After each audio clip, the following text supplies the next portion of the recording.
Hey everyone, before we dive in, I wanted to share something exciting. You can now send us a text message directly from your favorite audio platform. Yes. So whether you've got a question, want to give us feedback, or just want to share your thoughts on the show, I'd love to hear from you. Look in the show notes at the very start and you will see the phrase send us a text. Click that link, send us your message, and that's it. We can't wait to read them. Now, let's jump in with this episode.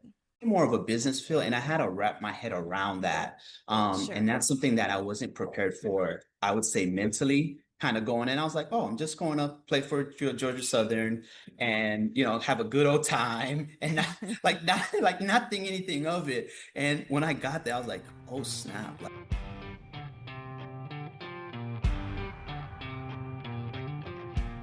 Today on the show, I'm talking with former football player and graduate of Carson-Newman University in East Tennessee. Emmanuel Orange is up next.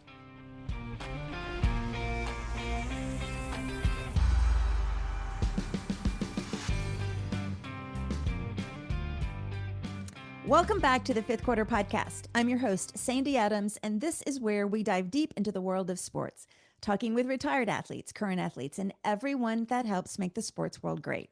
A quick reminder, if you haven't already, be sure to subscribe to the show. You can find us on Apple, Spotify, Audible, YouTube, and wherever you listen to podcasts. And hey, if you love what you hear, take a screenshot of your favorite episode and share it on Instagram stories.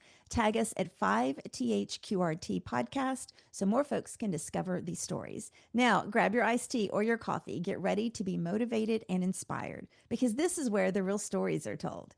He was 8 years old when he left Haiti and stepped into a new life in the United States. A new language, a new culture, and a world that didn't always understand him. But football became his translator. On the field, he found purpose, belonging, and power.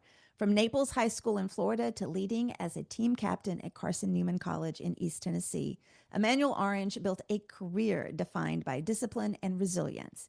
A conference champion, a first-generation college graduate, and now a leader in the medical sales industry. His story is about more than sport. It's about transformation. I couldn't be more excited to welcome to the show Emmanuel Orange. Hey, Cindy, thank you for having me. You are quite welcome. I always like to tell people how I actually found you on LinkedIn. A mutual connection, Marcus Johnson, and I did not write down what podcast episode I interviewed Marcus back last fall at some point, and I saw you post on something, and I reached out to you. And I use LinkedIn, as I was saying before we started. I use LinkedIn a lot to get some of my guests, so it's always nice to put a face to a name, and I'm excited about your story, and let's get started. Um, Absolutely.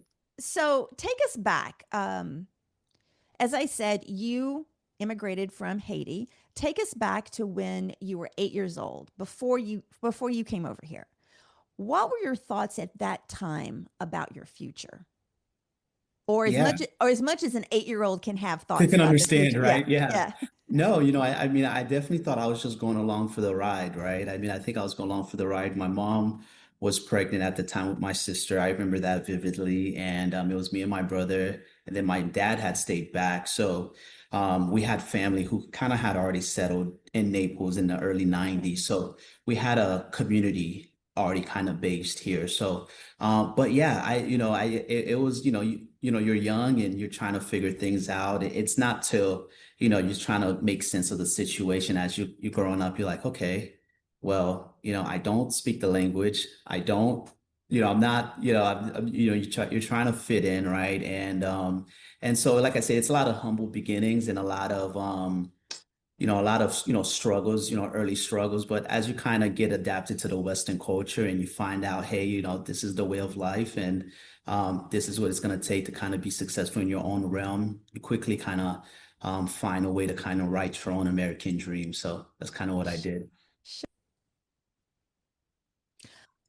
Okay, so as an 8-year-old, Yeah. what did you want to be when you grew up?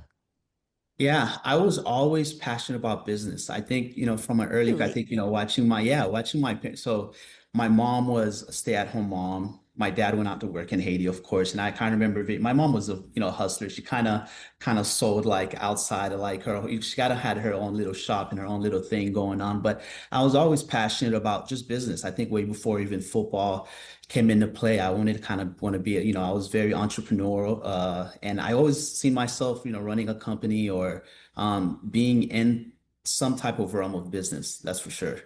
That's interesting from an 8-year-old's perspective. Yeah. Because, I've taught a lot of job search classes for mid level professionals with Yeah. engineers, a lot of them. And I always ask that question because I always want to reconnect people to who they were when they were little. Yeah. And very few would say business. Business. Yeah. Yeah, very few, very few. Yeah. So when did you discover football? Was it before you came to the US or afterwards? No, I mean, yeah, afterwards, right? And I think thankful for me, like I had cousins, of course, who, Right. aunts and, and they kind of took on that path, football and really ended up being very successful. I had cousins who went to Wake Forest and West Virginia. And so, like I said, I had a bloodline of like, I guess, of people that came before me who kind of just, really painted that picture. And I remember, I think, around my neighborhood, I really loved soccer growing up, because that's, that's the kind of, Yes. that's our sport, in Haiti. And I remember in the neighborhood I grew up in, I was like, man, these kids are not playing soccer. They're kicking the ball, they're catching a ball. Like, what is this? And quickly find out it was a sport of football. And, of course, you get 9, 10, 11, 12, and you start playing for like a Pop Warner team and don't know what I'm doing and had to kind of adapt to the Western culture as I was stating. But, you quickly find out that, you got to get in where you fit in. And, that's what the kids were doing in my neighborhood. So I quickly adapted and, I became somewhat good at it in a sense. So it all worked out. So you talk about adjusting to life in the US. Yeah. So what was one of the struggles as a child coming into the school system and having to adjust? Because you said you spoke Creole and what was the other one? French. Yeah. French. French. Yeah. And there was did you know English at all before you came here? Very little, And I'm going to very tell little. you, I've talked to a lot of people that have had English as their first language and not. You do not have, one, you don't have an accent, but two, you talk like English is your first language, Yeah. which is Yeah. because English is like one of the hardest languages to learn. Oh, very. Yeah. It's very hard. Yeah. So, I love that. So, what were some of those issues that you kind of faced as a child trying to fit in? Yeah, of course, there's definitely a language barrier, right? And then, I think, when you're young, you're trying to find, hey, like, what are the cool kids doing? I definitely Yeah, didn't dress cool, then adjust to that cool thing. I remember like I used to dress in like, I think, man, I probably came with like one pair of shoes and, dress shirts. So I was very always buttoned up, but the kids were, they had jerseys on and, and so that was an adjustment period, right? I remember the first time I got my first name brand shoes. I mean, which was a big deal, right? yeah, Fifth right, grade, they were right, Tracy McGrady threes. I still remember them to, like, to the rest of, trying to adapt to not only the language, but the style and be hip and be cool. Like my parents used to cut my hair, right? For like right. forever. And I remember the first time I was like, Dad, all the kids are going to the barber shop to get their hair cut. I don't want you to do my hair anymore. I don't want you to do my haircut anymore. It's not cool enough. So I mean, it was that, right? It was just Right. trying to fit in, trying to be cool, and trying to get in with the cool kids. And you quickly realize that, hey, being different is cool. Being different is cool. And throughout time, I kind of found I kind of settled into the Western culture, as they say, Right. and yeah, and everything worked out.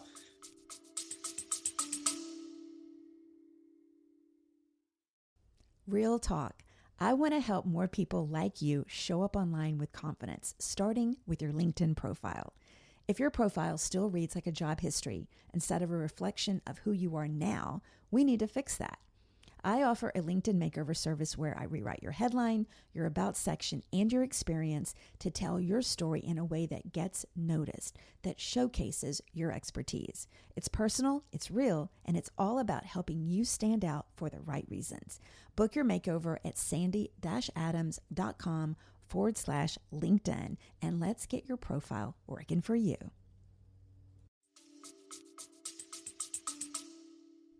So, football, when did it become a sport that you wanted to play in school? Yeah, yeah. It started, I mean, of course, high school, because you start, definitely high school. Right. High school, I kind of noticed, and then I had cousins who had came before me at Naples High School, probably like three or four cousins who were, very successful. So you And already had that roadmap map, of yeah. yeah, of kind of okay, gotcha. Yeah, yeah. So I kind of already had that kind of roadmap. I remember when I came in as a freshman, it was me and my other friend, like growing up in the same neighborhood, and I was little orange. I was little orange back then, and because all my cousins were big oranges, Right. and kind of moved on and did their thing. So I kind of had huge, I guess, shoes to fill. Right. And then as time progresses on, and your neighborhood, like in the neighborhood I grew up in, and Naples is a very affluent city, Mhm. right? It's a very affluent city, and so I seen a lot of things. I seen a lot of things growing up as an immigrant. I'm like, okay, hey, like one day I want to have a big house. I want to be able Right. to do this for my parents. I want to be able to go vacation or whatever. So there's a lot of motivation around it. But if you're within a Right. community where you're sheltered from these things and you're not exposed to it, it could kind of be harder. You could kind of be forgotten about. So, within my neighborhood, it was, we didn't have any successful businessmen. There was, the Right. drugs, crime, and it's hard to believe like, hey, these things were going on in, beautiful old Naples. But, within a community, like that's all until so Sure. football was kind of like my escape route. Yeah. And, back then it was like, hey, you can go to college. I was like, oh, you can go to college playing this sport? I had no Right. idea, right? I mean, my parents were not gonna be able to fund me to do that. So, it was a way for me to get free education further on my career. And then as time kind of went on, it was like, okay, well, hey, now you're getting offers from these schools. Hey, this is a real possibility. You can kind of go ahead and do this, and then the professional stuff and kind of later on down the line. But yeah, so that was the approach. So in high school, you were playing for Naples High School. Yep. Did you start getting recruited for colleges? Yeah. At what age or what grade level? So it was like 10th, 11th year. So as you kind of go into that sophomore, junior year, I Mhm. mean, you start getting like the Vanderbilt, Syracuse, um, Georgia Southern was, of course, up there. That's what I kind of went with. But I had no idea within that process. Like, I was, like there was nobody like to kind of, even though my cousins had kind of went on and did their Right. thing, like within my household, like I remember like ACT, like my parents still, they don't even know like I took a ACT or SAT, like, so those things then, those things like you kind of have to figure as a first generation college student, especially as an Right. immigrant, there's a lot of things that as a self-starter, you kind of just have to figure out life. And so a lot of things I kind of did on my own. And I remember like, I had, friends, their parents were taking them to camps, getting Right. exposure. So it was one of those things that I was like, oh, okay, I'm just gonna do it and see where it goes. So it's not something I took seriously till the end, but I'm glad it worked out, definitely the way it did. So let's talk about your senior year in high school. Yeah. And at that point, had you already committed to Georgia Southern? I think I committed to Georgia Southern really at the end. I think it was between Toledo. Toledo had offered from Ohio, and I was like, "Where the hell's Toledo? Where the hell's Toledo, Ohio?" It's funny now because I have a It's customer. okay. Yeah, I have a customer who went to Toledo, Ohio Rockets, and we have that conversation every time, and I feel some type of commonality now that I'm able to talk about it. But that was my Sure. very first offer. Toledo, Ohio Rockets offered me, and I remember I was talking to the recruiter. I'm like, there's no way I'm going to Ohio. I don't even know where it is. I don't even know It's where it is. cold. It's cold, right? And being sick, what, 17, 18 at the time, then even, I kind of wanted to stay close to Florida, Sure. Florida, Sure. and it was Georgia, Florida was kind of like that. It was like, okay, I'll just pick Georgia Southern, not because of academics, not because of the best whatever. It was like, hey, it's close. I can go home whenever, Right. if I feel like it. And so I committed to Georgia Southern out of high school. So what were your thoughts as a senior in high school? You've committed. What's your thoughts about what you're going to do after college? Did you have any thoughts? No, it was that pressure of just like, hey, go pro, right? Like, hey, Right. you're gonna play college football and then you're gonna go pro. And that was pretty much people's aspirations, like I've It never, is. yeah, I didn't have that really aspiration of going pro. Like if it happened, it would have been great, right? But it wasn't one of those things that I was like, hey, as time continues and you're kind of getting closer and closer, it's kind of like a promotion. You're like, okay, well, hey, people see me as a leader. Well, Right. maybe I should step into this and be, and lead the team or whatever. So football is kind of the same. As time kind of progressed on, you were like, okay, hey, maybe I do got a shot at this. I should pursue this. And Right. then it went from Right. there. So you commit to Georgia Southern Yeah. and you go to Georgia Southern. You're Yeah. a freshman on campus. What was the changes that you had to go through um, before we get into what happened that Yeah. freshman year? But Yeah. let's talk about like what was the culture change like for you from high school to college? Because for Yeah. a lot of people I've had on the show, they talk about no matter where they came from, Right. they talk about the difference between high school and college and just all the changes that suddenly you're just on a different plateau. Right. Yeah. No, yeah, you quickly find out that it's actually a different, like it's a business, right? College, Yeah, I mean, college is a business, it aside is. from high school. High school, you play for fun and there's a lot of camaraderie, and you find out that, hey, like, you know, your coach is probably going to replace you with another talent every year, right? So it became more of a business feel, and I had to wrap my head around that. And Sure. that's something that I wasn't prepared for, I would say mentally, kind of going in. I was like, oh, I'm just going to play for Georgia Southern and, have a good old time and not think anything of it. And when I got there, I was like, oh, snap. Like I'm away from my parents for the first time. I've never been away from my parents ever. Right. So that took, that was an adjustment period. I've never been away from my parents for more than like 2, 3 days, 2, 3 days, 2, 3 days, if that. So yeah, everything was an adjustment period. Georgia itself, South Yeah, Georgia itself it was an is. adjustment period. But, like I said, I quickly, you get homesick, you get Yes, homesick. You're you like, do. oh man. And you kind of have to get adjusted to a schedule, right? I mean, you're going to school, you're going home, and I have study hall, I have weight training, I have Right. things to tend to, and so like I said, it became, but it really, if I look at my professional career now, a lot of these things had paid, dividends to my career because I'm very structured in the way that I do things. And so I was always on a schedule. So as much as it was a, negative back in the day, it really turned into a positive later on. A lot of athletes say that. They talk about how that the shock of you're in a college now and nobody's like going to make you do. Like you have to Yeah, be responsible for yourself absolutely. and you either learn to develop that discipline in that schedule Yeah, or you just don't and you right, go home right. there's one or the other. So now let's talk about you went there to play football. Let's talk about that freshman year Yeah. and your season there. Yeah. So freshman year and in high school you're the man. I mean, high school you're the man of many, right? But in college you quickly figured out, hey, everybody's the man, right? I mean, everybody's the Yes. man, and yeah, everybody's the man. So And that they're was and they're at a different level. level, all Yeah. completely different level. Yeah, completely different level. And I remember the first time, even the scheme and things that I was kind of playing in, very different from what I did in high school. Mhm. So that took some kind of transitioning, period for me because, I just, the game speed it was very different than what I was used to. And I remember getting redshirted that year.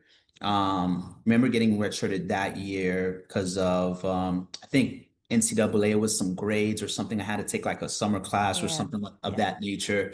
So I had redshirted for that. But even then, I don't think I was mentally ready and mentally mature enough to kind of wrap my head around everything that was kind of going on Sure. that year. So quickly kind of going through that and then going through everything from a like emotional standpoint and being young. And I always tell myself this like, hey, like even when things get hard now, you kind of want to run and kind of just want to just go. They always say, the grass is not always greener on the other That's right. side. And so I was like, oh yeah, I'm gonna. transfer out. I was like, I'm gonna transfer out. Don't know where I'm going. I'm gonna transfer out. And lo and behold, that's kind of how Carson Newman kind of picked, got in the Right. picture. But I kind of went that route.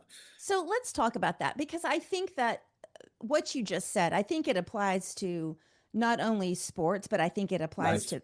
Yeah. to life and Yeah. careers in general. Um, Absolutely. and if we talk about, because in Memphis, I'm a huge basketball supporter here, Yeah. and the NIL and the transfer portal and all that crazy stuff. Yeah. But what I have noticed, just from paying attention to different schools and different programs, is when somebody does redshirt for whatever reason, they Yeah. usually end up transferring, Yeah. Yeah.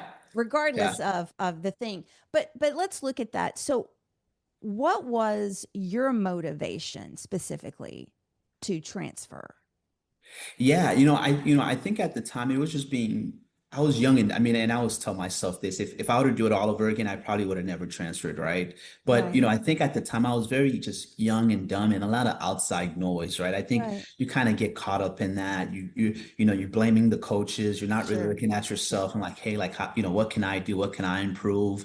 How can I get better? I think ultimately, right? You kind yeah, of look at yourself and you're like, hey, like how, but I tell myself to this day, I was like, oh man, I should have stayed at your son. It was probably, but it was one of those things where, I did it and I kind of persevered and it worked out, well at the right, end.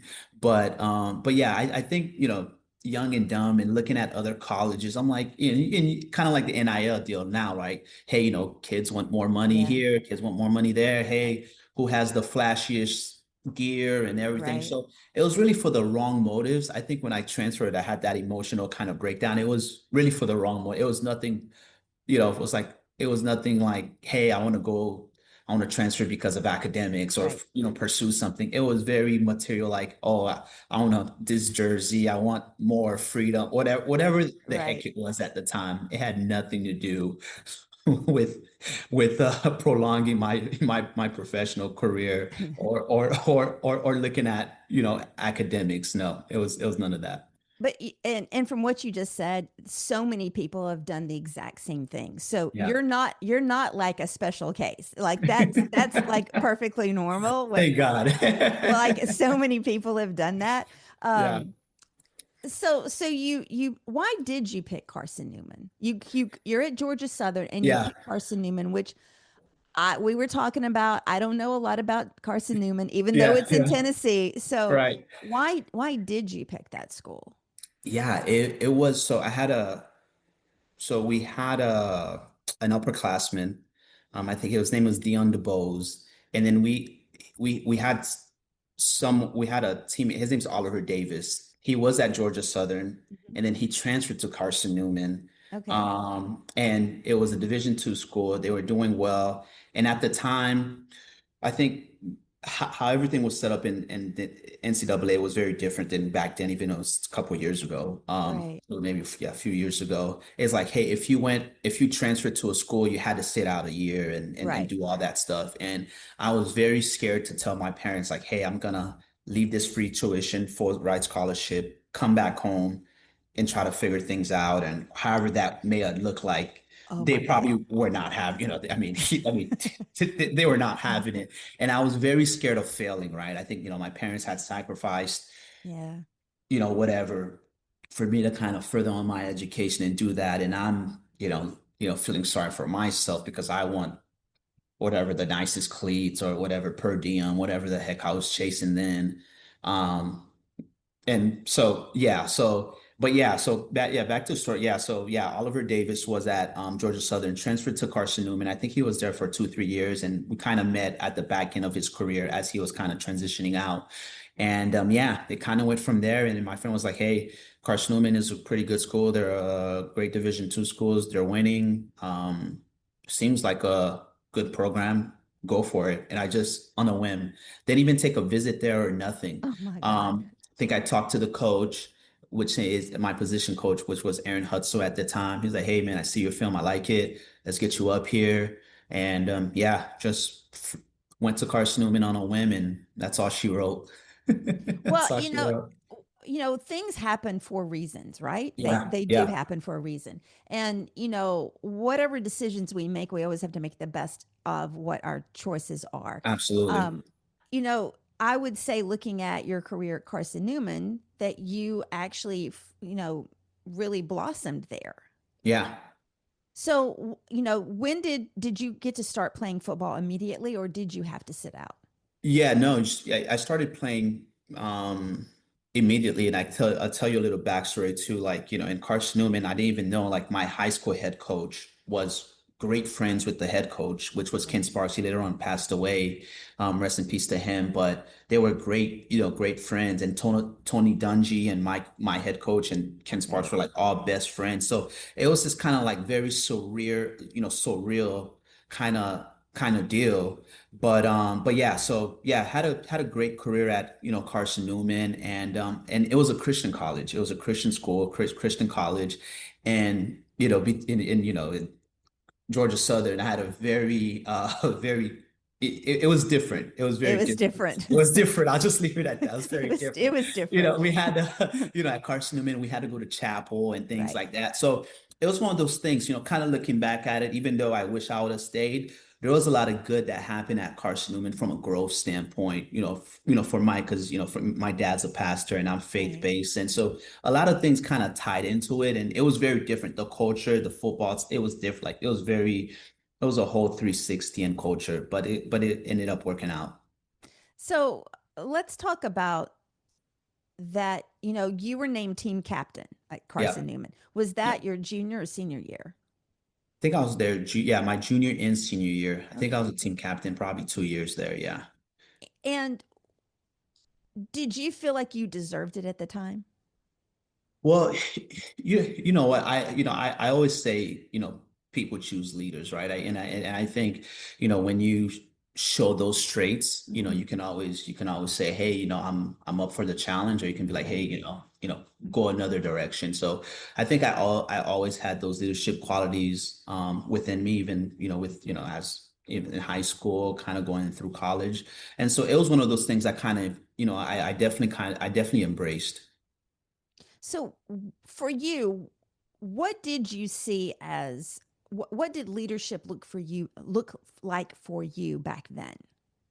Yeah, I think it was just leading from the front, right? Leading Hmm. from the front, people can trust you, people could lean on you. And as a football team, I mean, you have what, man, 70 to 80 brothers, Yes. we Yes. call it. So, like I said, the camaraderie and I mean, you're spending, a lot of time with these people. So you really get to know one another. And it's kind of like, you don't want to kind of correlate it to like going to battle and war, but Right. that's really what it feels like in a sense. And yeah, I mean, there's a lot of trust built in it, and long life. Some of my long lifetime friends came from football, so there's a lot of trust there.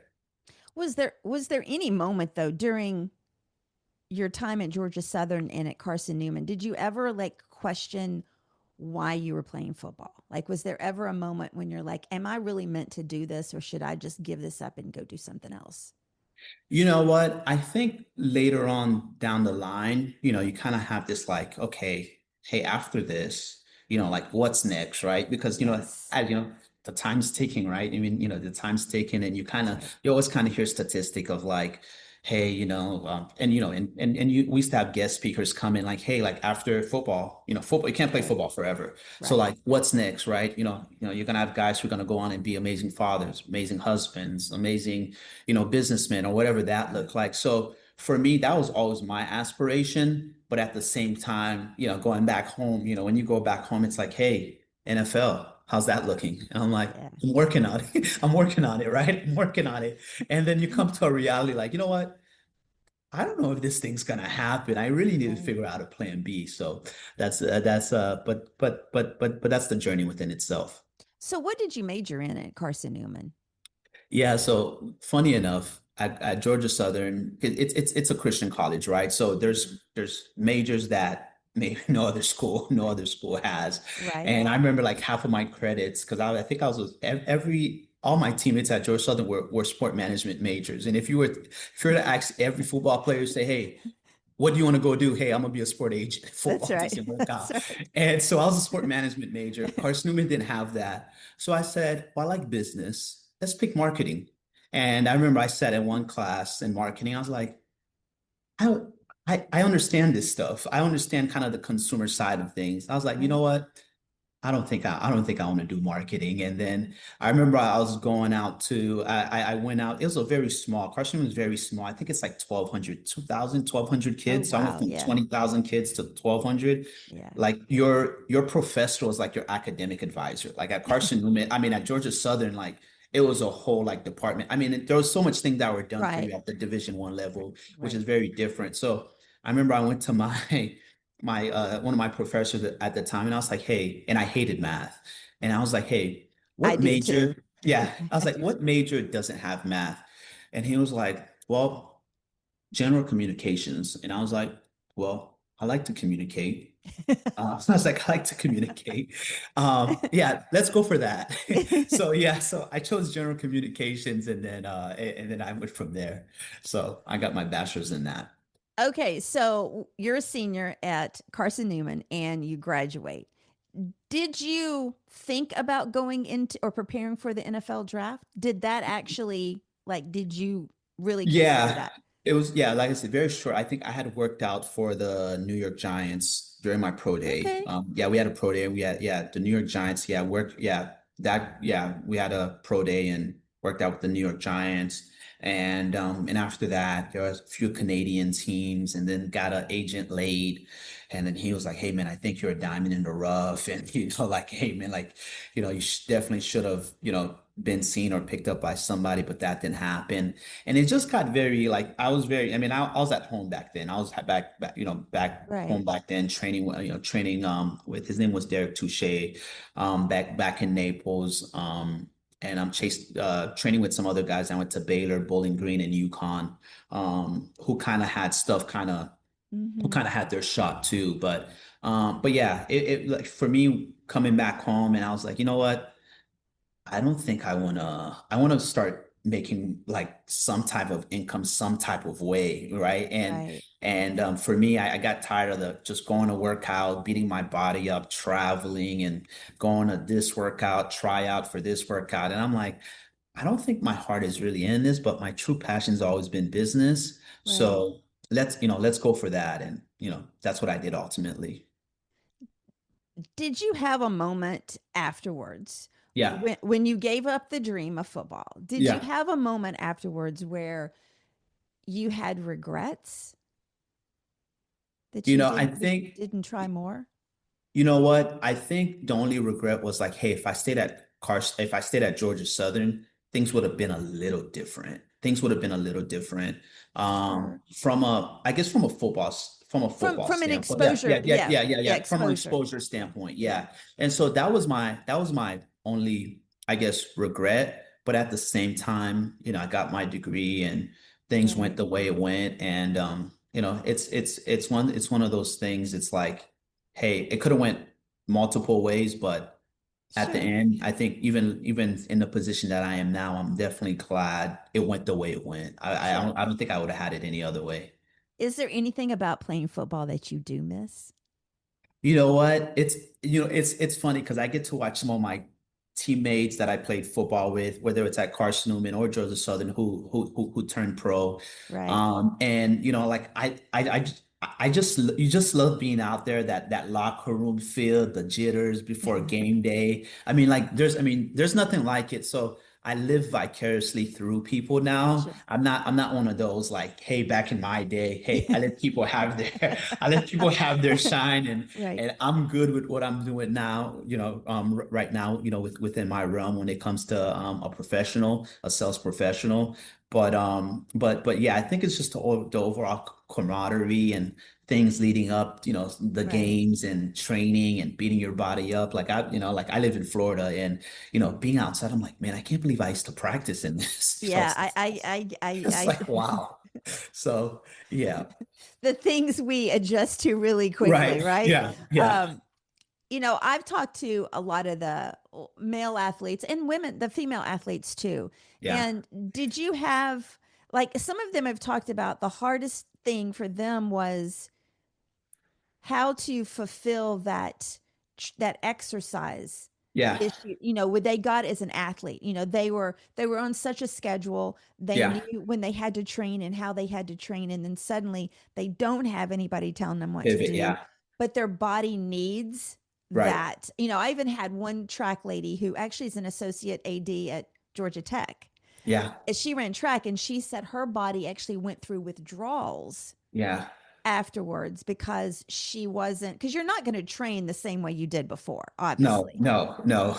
But did you find that you still needed that exercise regimen, or how did you transfer? For sure. Yeah, no, I mean, I think some of those things are still built in me today, right? I mean, like even me and my girlfriend, like we worked out at 5 a.m. this morning. Like that's something like my body, like that's Right, something I'm very used right, to. Like I'm very like hyped, ready to right. go, and I still have this mentality. I'm wired, so yes, in a way, like your body still crave those things. I don't do all the crazy things that I used to do. I Sure. always tell my girlfriend, hey, I'm just trying to maintain. As long as I don't have Right. a belly, I think I'm good, right? I think I'm in good shape. So I think my body still craves some of those things, but you got to be like, hey, man, this is not, you don't have the same body as you did back then. But I think being in shape and staying active is just as good. I will tell you, I know many people who played sports and even went on to the pro level, and Yeah. they will tell you, don't stop exercising, because Yeah. once you stop and the weight in the stomach area for men starts coming on, Right. it's really hard To get it off. Yeah. to get it off. Yeah. And but I mean, I get it. You've gone through all of these years of this hard training, and Oh, you're yeah. tired. I think Shaq's even talked about that, about, Right. he just kind of let himself go too. He's like, Right. I'm Right. done. I don't need to do any of this. Um, okay, so let's talk about the business career then. You've graduated, you've given up your NFL dream, or whatever it was, Yeah. expectations of others maybe. Right. What was like, how did you figure out how you were going to get your first job? And Yeah. how did that come about? Yeah, and it's funny that you mentioned that because I have a lot of folks reach out to me all the time on LinkedIn, right? Early career, trying to get Sure, started, like, hey, sure. senior year, don't have a job lined up. And I remember like I was very scared to go out into the real world. Even with my major, I was like, okay, general communications, what can I do with that? And I remember See? Googling things, taking tests. I'm like, okay, I wanted to go into PR or public relations, Right. all types of stuff, journalism. I'm like, I don't want to do that. I don't want to do these things. And so for me, it was, and so I found um, Enterprise Rent-A-Car, Mm-hmm. which was a management trainee program. I had two colleagues who are older than me at the time. Kyle Zeck, he's now a VP at ADP. And I kind of told him like, hey man, I just got out of college, don't know what I was trying to, don't know what to do. And he was like, hey man, I think, I'm at Enterprise Rent-A-Car right now. I think he was like assistant branch manager running his own in assistant in the rental car space. And yeah, he kind of told me about that. And I was like, well, I don't know. I was like, sign me up. And so, yeah, I was his referral in a sense, and I kind of got on board that way. He told me about the company, interviewed, and went through that whole process, and ended up getting my first big boy corporate job. Right. Probably 8, 9 months later after college. And yeah, so it was kind of took that route and went up from there. Okay, so let me ask you this. At that time, what do you think your greatest strength was? Yeah, I was very much a self-starter, very much a Okay. self-starter, and the way enterprise was, or just the, I guess, the career path. Mhm. And I was one foot in, 1 foot out still, right? I was at Right. enterprise doing that. I was like, hey, if I get called for, whatever team, I may be out of here. I used to always kind of joke. I was trying to joke around with my colleagues back then. Sure, I was sure. like, hey man, I don't know how much longer I'm gonna be here, but if I do get a call, I'm not gonna be here much longer.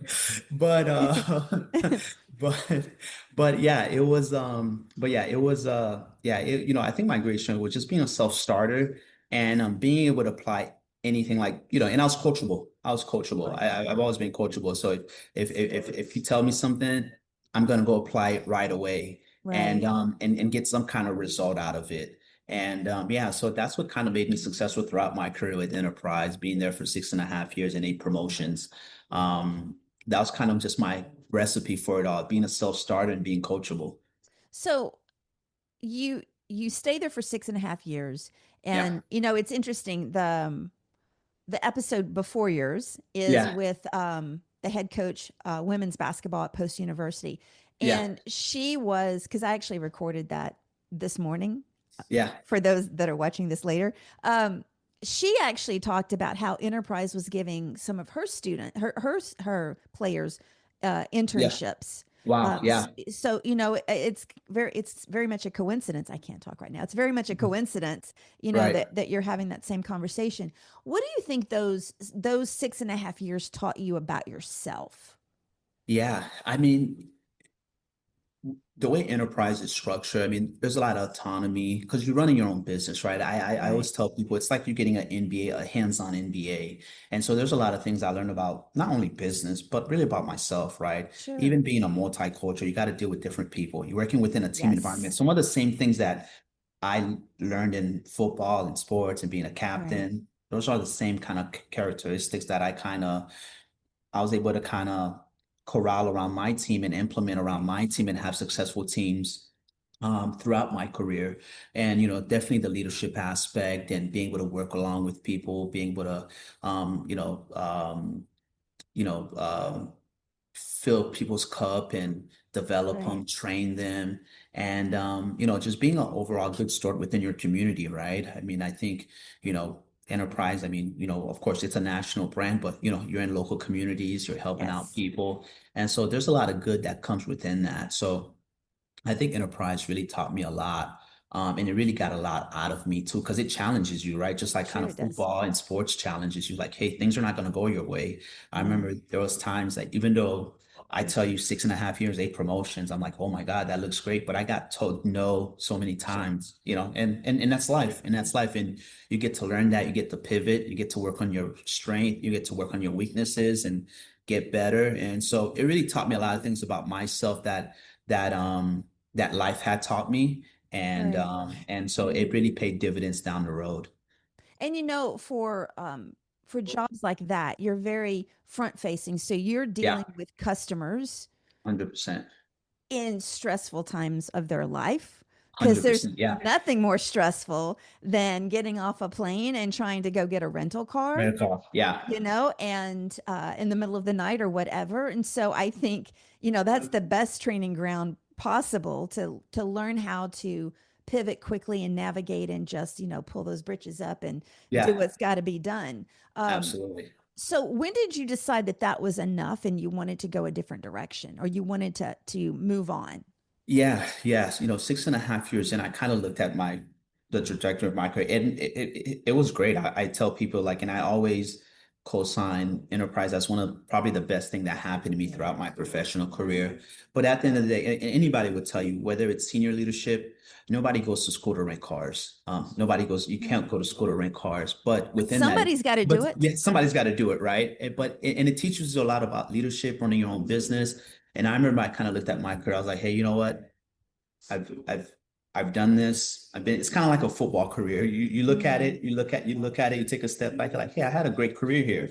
And some people will stay and retire and do the Tom Brady and retire when they're 40, right, and some people will transition. right. Will transition. I was like, you know what? I don't think I want to retire here when I'm 50, 60. I want to do something else and find fulfillment in something else.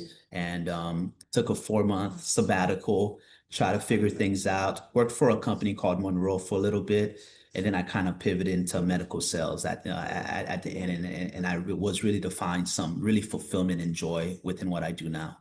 So tell me, what is it about sales? Because for me, I think I'm horrible at sales. Okay, Yeah, like I don't know. I don't like asking people to buy yeah, stuff. right. But there are people that excel at it, obviously, Right. because I buy stuff, right? Right. Um, but what for you, what was it about sales that really just put you in the right spot Yeah, to really excel? yeah, no, and that's a great question.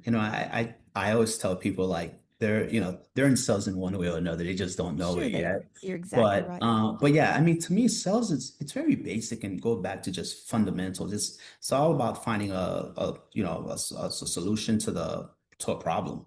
To a Right. problem. If somebody has a problem, I mean, it's not going to work for everyone, right? You got to find Right. your ideal customer and you got to find out, hey, what the need is, find the pain point, and be able to kind of solve that. It's kind of like reverse engineering in a way, Sure. but everybody needs something.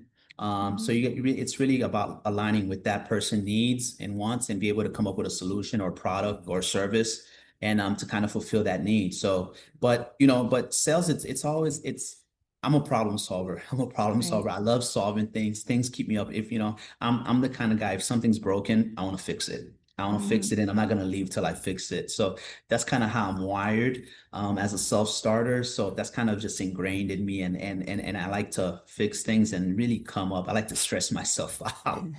I like to stress myself out, so to speak. But it's good. It's I don't think there's a better profession out there. For me at least, for me and I could say that humbly, but I think it's one of the greatest professions out there. You talk about finding that problem, finding the person that needs what you have to sell. Yeah. And I think that there are people out there that I think they get uncomfortable around sales because they're trying to sell to everybody. Everything. Yeah.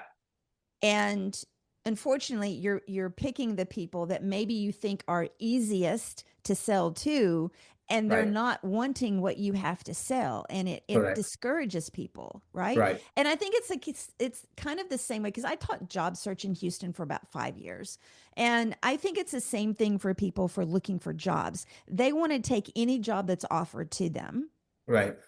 and it's not the best job for them, you know, Yeah. and then they feel personally, not attacked, but they feel like, oh, there's something wrong with me if you didn't offer me the job, when it's Right. just you're not the fit for the Right. Yeah. job. You're not the right fit. Yeah. You're not the Right. right. Yeah. Yeah. And it's all about identifying whether you're in sales or you're just looking for a job or something. It's all about identifying who needs what you have to Yeah. offer, right? Correct. Yeah. Because we are products, For sure. For sure. we're selling ourselves whether we're actually selling it or not. And that for me, Right. that took me a while to figure that out. Yeah. Um, but I think that, the training that you had at Enterprise, I think was really good. What Yeah. is something, if you look back at your college career, what Yeah. is something that you wished you'd had then that would have helped you navigate the job force much easier after college? Yeah. I think it's all about having a community. I think that helps a ton, right? I think my Right. parents didn't leave me with a business to just go out and run, right? I didn't wasn't born with a silver spoon. I didn't have any connections or what may have, I've kind of built it up over time now, but I didn't really know what I wanted to do. Like nobody in my family, I could be like, hey, I want to do this. Do you know anybody? Or like, hey, I want some real life experience in this. I'll work for free. So there really wasn't none of that. And I remember going to Carson-Newman. I was like, hey, can I get plugged? Can I, like the alma mater and and I don't know what office I went to, and I was like, hey, like I want to reach out to like your alumni base or whatever. I Right. just trying to find somebody who was within my major and trying to reach out to people. This kid, reaching out to random Right. people, emailing like, hey, this is my resume. Give me a shot at this or whatever that had looked like. But yeah, I think going back then, it was like, hey, it's all about having a community, right? And I think, now there's LinkedIn, and I mean, I don't know if LinkedIn was around back then. Maybe it was, maybe it It wasn't. was, but it was more like people just went and put their resumes on there. Yeah, I think yeah, it was in the past 10 years that it really just started changing a great deal to for be sure. for everyone. Yeah. Right. So, like I said, I think it was all about having a community, and I think anytime you have a community of people, kind of, I mean, like LinkedIn's right, it's a great platform. You could connect with Yes. anyone, and you could align with anyone as long as their message resonate with yours. So I think I would say community is the biggest for sure. I always like to get that perspective from people because one thing I've realized is it's easy. Hindsight's always better. Your whatever the slogan is. Hindsight's 2020. 2020, yeah, It's always easier to look back and go, oh, I should have done this, this, and this. But at the right, time, you're in it. You right. know, um, and so yeah, I get that. What do you see as your definition of success today? Yeah, I think back then, if you would have told me, it would have been probably surrounded by materialistic things like Which cars, which a lot all, of yeah, people say, which, yes. yeah. But I think ultimately it comes down to just really just happiness. I think It happiness, does. within yourself, finding fulfillment in what you do. But I think, and I think it's a double-edged sword because you have to get there first, right? I think, Right. hey, I've had great career, I've had whatever I've made X amount, I feel, whatever the case, all the materialistic things that come with success. I think once you feel it, you kind of have to pull yourself back, like, okay, hey, what really makes me happy? Because this is what now I'm here, it's really not that fulfilling to me. So I Right. think it's all about happiness and however that looks like to you and looks different from to Sure. everyone. I think I've managed people um in leadership, not everybody's moved by money. Some people are moved by just a simple recognition. Some people are moved Yes. by awards or whatever the case may be. So whatever happiness looks like to someone, I think that's the way you define success. So let's talk about your days as a football player. What do you think that what's something that football taught you that still shapes how you show up every day now? Yeah. I think it's just mental toughness. I think just having the mental toughness and just to be able to kind of push forward, right? I Right. think there's a lot of times that, if I wasn't mentally strong, and probably has to do a lot of my upbringing too, right? Just being grown up as a first generation Sure. kid in Haiti and, born up in poverty and things like that. So I think a lot of these things kind of pushes me to get over that hump, right? Whatever that Right. looked like to somebody, right? And people are, I always tell people, anytime I interviewed somebody like in my past at Enterprise or they'll say, hey, look, I work hard, right? I work hard, but everybody's work hard is very different. Yes. Yeah, like you're always gonna find someone that works harder than the next person, right? So what does Mhm. really working hard looks like? So, I think for me, it's really having that mindset that like, hey, like just that mental toughness that, hey, like I'm not gonna quit. I'm gonna keep going. I'm gonna give it all until I get the result that I'm looking for. So, if you could describe yourself in one sentence, who you are today, Yeah. how would you describe yourself? Wow, that's a great question. That is really a great question. I always say myself, I'm very just positive and very upbeat. Like Right. I'm the guy you could just lean on and trust. Like I tell people that and that it's not something that you always want to advertise, but I think as somebody as if someone gets to know me and for truly me, even my customers, they that's something that I try to kind of exude. Right. Trust is big to me and be able to just show up, right? Show up, get the job done. Whether that was in football and just personal life or just business. I think those are the things that, I would kind of want to kind of be known for sure. What do you think your greatest strength is today? Wow. I think positivity. I think I'm always positive. I'm always But positive and I optimistic. think that's great. Yeah. I feel the same way. I try to be very positive every day. Yeah. There's so many people that are not positive, Yeah. and it just is exhausting. But yeah, okay. So where can everybody connect with you on social line on social Yeah, online? yeah, yeah. No, LinkedIn. I'm very active on LinkedIn. I Yes, think I you post are. around. Yeah, Yes, I you think I are. post 7:30 Monday through Friday. So yeah, you could find me on LinkedIn. It's Emmanuel Orange. My name is Emmanuel.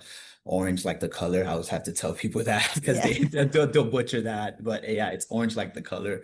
But yeah, so yeah, that's where you can find me. If you type in Emmanuel Orange, you'll definitely find me on LinkedIn for sure. I'll put the link to your LinkedIn profile. Yep. I'll put it in the show notes and on the YouTube video.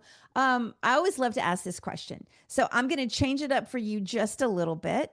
Okay. Normally, I say if you could go back and ask your 9-year-old self, but I'm going to change it to 8 years old Yeah. because that's when you came over. So what would you go back and tell 8-year-old Emmanuel? What Yeah. advice would you give him?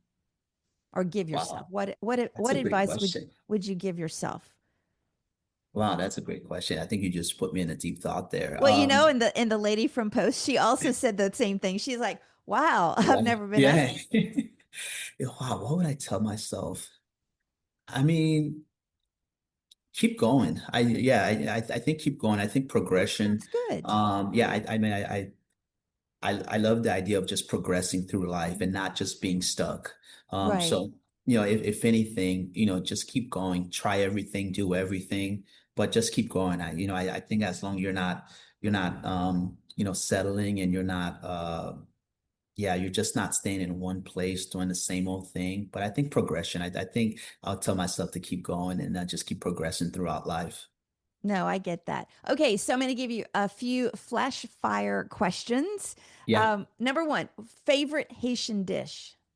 Wow. It has to be so zili soswa and lalo. So it's basically white rice, black pureed beans, and it's kind of like spinach type of like vegetable type of Oh, deal. okay. It's very Okay. delicious. I had it yesterday, so Okay. it's very delicious. That sounds good. Are Yeah. you, I think I already know the answer to this one. Are you an early riser or a night owl? Early riser. Early Okay. riser for sure. Okay. Dream vacation destination that you haven't been to yet. Oh, I think the Maldives. Oh, The yes. Maldives. Yes. Maldives. Yeah. Yes. We'll put that on there. Okay. Last Sure. movie you watched. Oh, maybe I watched. Hmm. You know what? I just got into movie. Wow, what's the last movie I watched? Me and my girlfriend now watch a lot of movies. She's very much into like the movie theater, going into. I can't. She'll probably if when she listens to this, she'll probably. Yeah, the last It's movie a I probably watched was with her, and I don't even. We're watching. We've watched a lot of shows lately, and not okay. even ones come to mind. Okay. That Hey, is bad. That hey, is I've been bad. there too. Like I've forgotten people's names when Wow. I'm talking. Um, Yeah. is there a movie that you're I maybe I should just stop with the question. Is there a movie you're looking forward to seeing? You know what? I'll give you one just because she kind of sent it to me the other day. It's like with Brad Pitt, this Yes, F1 type of F1. race. Yeah, F1. And yeah, yes. this F1 movie. So she just sent that to me the other day. She's like, "Hey, what do you think about this?" And I was like, Yes, y'all need to go yeah, see it. I yeah, haven't I'm so, so yeah. excited about it. I'm Okay, so so I'll go excited now. about So it. yeah, so I'll go on behalf. Well, I'll definitely go with her now, and yeah, I think she'll be happy. I think she'll be happy. I kind of told her like I don't know, but Yeah, now yeah, you need to I'll go. have to go. I'll have to go. Okay, the last question. What's one thing you're currently obsessed with that has nothing to do with work? Oh, nothing that man, I feel like everything revolves around work. Right now, I'm on this like health kick, Mm, this health kick and really, really pushing my bodies to do different things, just in a different nutritional way. So right. right now it's all about this health and wellness kick and kind of eating clean and eating right and Yeah. taking care of your health. So right now, that's kind of the journey that I'm on is Hey. the health. I don't want to say I'm a vegan, full-blooded vegan, but I'm teetering that teetering that right now. No, no. I think that's an excellent one. Truly, I think we could all do a little bit more, being a little bit more healthy. Okay, Absolutely. so there you have it. That wraps up today's show. Emmanuel, thank you so much for jumping on here and doing this. And we had never met other than I just sent you a message. And All sometimes, good. sometimes I always tell people that I I don't think we as individuals sit around for an hour and Yeah. intently have a conversation with one person. Right. And I think that you're going to be, I think, episode number 73 or 74. I Wow. think that that's what I enjoyed the most out of these is Yeah. just having, just really. having a one-on-one conversation with someone Yeah. with Yeah. no other distractions, Right. because I think that's very rare these days. But thank you so much for doing this. I so appreciate it. Of course, no, no, definitely pleasure connecting and having me on. It was definitely a great pleasure to get on here and share my story. Absolutely. Thank you all for watching and listening, especially if you've made it all the way to this part of the show. I appreciate all your support. Another reminder to subscribe to the show wherever you listen or watch. My mantra is like, share, and review. Follow us on social media at 5THQRT Podcast.